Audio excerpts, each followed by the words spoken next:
পূর্ব বর্ধমান জেলার অধীনে মন্তেশ্বর থানার অন্তর্গত পুটসুরি গ্রামের চৌধুরী বাড়ির দীর্ঘ প্রাচীনতম মা দুর্গার যে পুজো হয়েছে, মা দুর্গার আজকে নিরঞ্জনের দিন।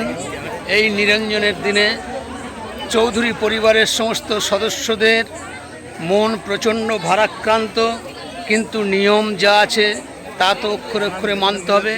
গতকাল বিজয়া দশমীর ডেট ছিল, কিন্তু যেহেতু বৃহস্পতিবার পড়ে গেছে সেই হেতু আজকে প্রতিমা নিরঞ্জন হচ্ছে।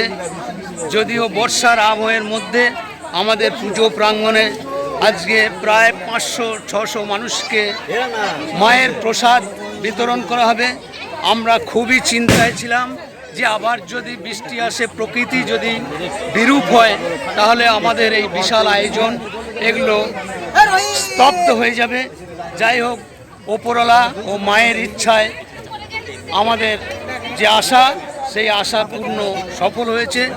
মানুষ প্রতিমা নিরঞ্জনের পর এখানে ভোজন করবেন। তারপরে আমাদের আজকের দশমীর যে শেষ হয়ে যাবে। ঠিক আছে, এটা আমাদের দুই নাতির সঙ্গে আমি একটু ছবিতে জুড়ে নিলাম।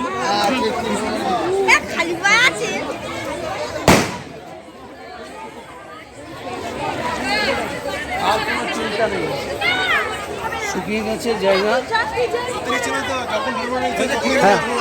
এবার তুলতে পারবে? তোলো তোলো ভাই।